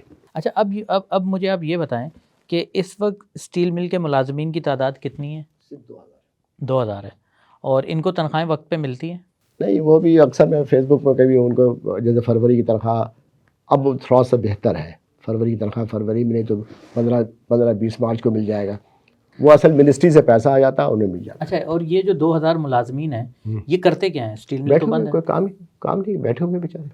اچھا، اسٹیل مل جاتے ہیں، جاتے ہیں اور بیٹھے رہتے ہیں. بیٹھے رہتے ہیں، ہاں واپس آ جاتے ہیں، تنخواہ لے لیتے ہیں. بس ان کی اس لیے ریٹیچمنٹ نہیں ہو سکا کہ لیبر لاء کے تحت ان کو لیبر کوڈ سے پرمیشن لے، وہ ورک مین کیڈر میں ہے تو لیبر کوڈ سے پرمیشن لینا پڑے گا ان کے کو ہٹانے کے لیے. ریٹیچمنٹ کے لیے. تو وہ کورٹ میں مینجمنٹ گئی ہے، لیکن وہاں پر بس کس کے آرڈر آتا ہے کہ بس وہ ڈیٹ پڑا، 3 سال ہو گیا، اس کا فیصلہ ہی نہیں ہو پایا. اچھا، اور یہ 2000 ملازمین گھر پہ بیٹھے گھر پہ تنخواہیں لے رہے ہیں اور باقی سہولتیں بھی ملتی ہیں ان کو. باقی سہولت اب کیا ملے گی؟ میڈیکل تباہ ہو چکا ہے، میڈیکل مل ہی نہیں رہا ہے. وہی جو ٹاؤن شپ گلشن حدید میں رہتے ہیں وہ اپنا ہسپتال ہے 100 بیڈ ہے، اس کا بھی بہت برا حال ہے. وہاں سے کچھ دوائیاں لے لیں، OPD کرا لیں. ورنہ جو پینل پہ ڈاکٹرس وغیرہ سب ختم ہو چکے ہیں نا، میڈیکل اسٹور بھی ختم ہو گیا، ہسپتال 1-2 ہے شاید پینل پر. ٹھیک ہے. تو سر یہ اسٹیل مل کے جو 2000 ملازمین ہیں یہ آتے ہیں، کچھ کرتے نہیں اور تنخواہیں لے لیتے ہیں، تو یہ کوئی اور نوکری بھی تو کرتے ہوں گے؟ نوکری کی جب وہاں پر بیٹھے رہیں گے تو نوکری کیسے کریں گے؟ نہیں تو جانے کی ضرورت کیا ہے؟ جائیں گے تو پھر حاضری نہیں لگے گی. اچھا، یعنی حاضری لگوانا لازمی ہے. حاضری لگوانا ہوگا تبھی تو پیرول پہ جائے گا نا وہ تنخواہ بننے کے لیے. اس وقت اسٹیل مل کی کیا پوزیشن ہے؟ مطلب کتنے، کوئی پلانٹ چل رہا ہے، کچھ نہیں چل رہا، بجلی ہے نہیں ہے؟ کچھ نہیں، بس بجلی کچھ کے الیکٹرک سے لیا ہوا، وہی بلب پورے شاپ میں 10-12 بلب جل رہے ہیں. بہت برا حال ہے، اندھیرا ہوتا ہے. جو لوگ گئے ہوئے ہیں، میں تو 2015 تک گیا، اس کے بعد میرا جانا نہیں ہوا. یعنی کہ اس وقت کوئی بھی ڈپارٹمنٹ وہاں پر ورکنگ نہیں ہے، سب بند ہے اور 2000 ملازمین کام کر رہے ہیں، تنخواہ لے رہے ہیں. اچھا سر، یہ جو PTI کا دور گزرا تھا 3.5 سال کا، اس میں سنا ہے کہ نیب کو PTI نے تحقیقات کا کہا تھا اور نیب نے جو ہے اسٹیل مل کی تباہی کے اوپر تحقیقات شروع بھی کی تھی. وہ تحقیقات کہاں تک پہنچی؟ اور آپ جیسے جو سینئر لوگ ہیں یا اور موجودہ جو حاضر سروس ہیں، نیب ٹیم نے ان سے رابطہ کیا، کچھ پوچھا آپ لوگوں سے؟ کچھ لوگوں سے جو سینئر، میں تو سینئر اتنا زیادہ نہیں تھا، جو ڈپٹی جنرل مینیجر ڈائریکٹرس وغیرہ سے رابطہ کر کے طے کر. لیکن سوال یہ پیدا ہوتا ہے کہ اکثر افسران خود کرپشن میں انوالو، سب پر کون کس کے خلاف ثبوت دے گا؟ سینئر افسروں میں تو آپ حلفیہ 2-4 ہی آدمی کہہ سکتے کہ میں ایماندار ہوں یا میں نے کرپشن نہیں کیا. تو کون آدمی ثبوت کسی کو دے؟ وہاں سے کوآپریشن تو نہیں ملا نا ان کو، لوگوں نے کوآپریٹ نہیں کیا. مطلب سب ایک دوسرے کے ساتھ ہی دے رہے تھے نا. کون کرپشن میں کسی کے ثبوت پیش کرے؟ تو کرپشن تو ہوا ہے، تباہی ایسے تو نہیں آگے نا، کوئی آئٹم بم تو نہیں گر گیا اس کے اوپر، لوٹ مار ہوا تبھی تو ادارہ تباہ ہوا ہے. لیکن اس سے ثبوت کون دے گا؟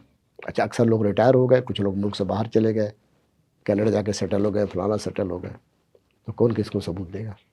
صحیح. پھر لوگ ڈرتے بھی ہیں، دشمنی ہو جائے گی. آپ کسی کے خلاف کوئی ثبوت دیں گے تو آپ کی دشمنی بھی تو ہو جائے گی. تو لوگ اپنے آپ کو دور ہی رکھتے ہیں معاملات سے نا.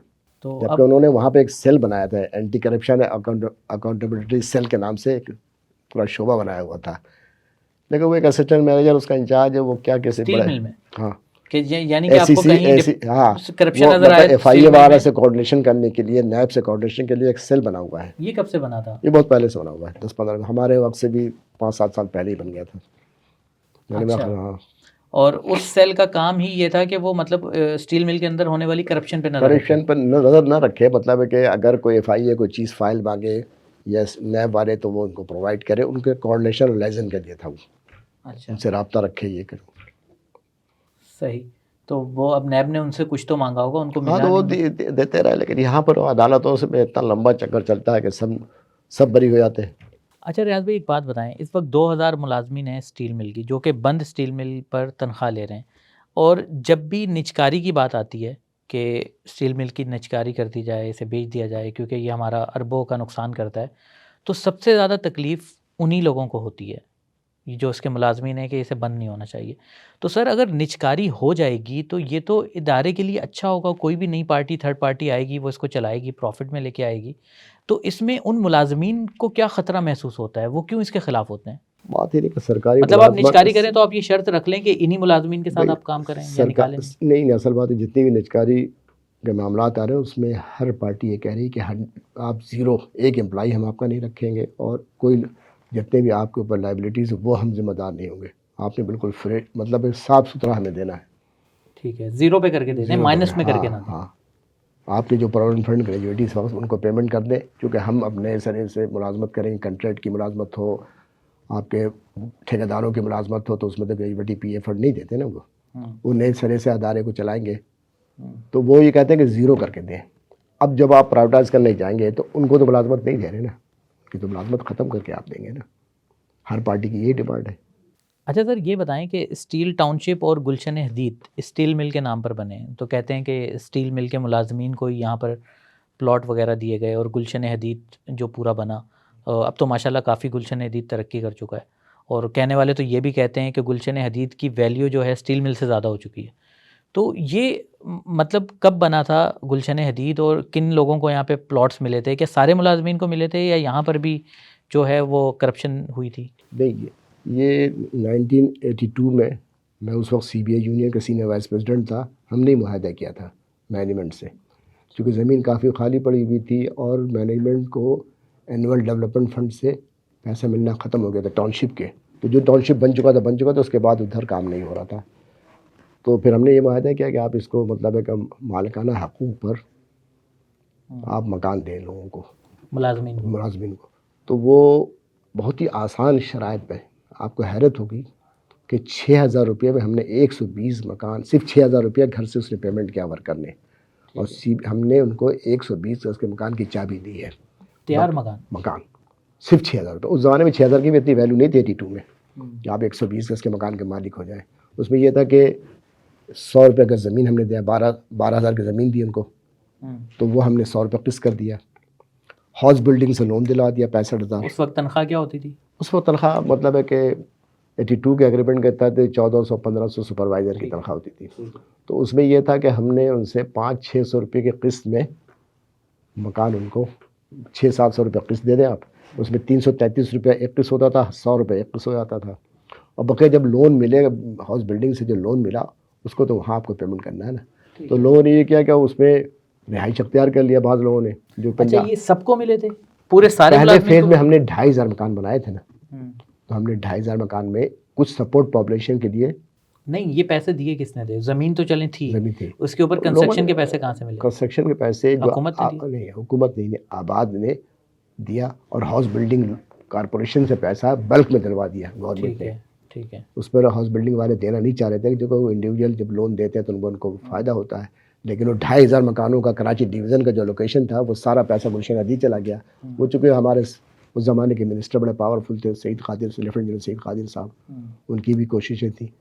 تو وہ ہاؤس بلڈنگ کا 65,000 روپیہ وہ آ گیا پر گھر لون. پھر زمین تو ہم نے قسطوں میں دے دیا 12,000، اور تھوڑے سے اور رقم تھی اس کو بھی ہم نے 330 روپے قسط کے حساب سے، تو لوگوں کو 430 روپے قسط دینا پڑا ہے. ٹھیک ہے. تو یعنی کہ 2,500 کو پہلے فیز میں مل گیا، اور اس کے بعد سیکنڈ فیز میں 5,000 مکان بنے. 5,000. تو یعنی کہ آلموسٹ ہر ملازم کو وہاں پر گلشن حدید میں گھر مل گیا. نہیں، اس وقت جو پرانے ملازم تھے اس میں ایک شرط تھی کہ 5 سال کی ملازمت ہونی چاہیے، لازمی ہونی چاہیے. لیکن بعد میں کچھ لوگوں نے اس میں گڑبڑ کیا، اپنے لوگوں کو نوازنے کے لیے وہ مدت 5 سال کا ختم کر دیا.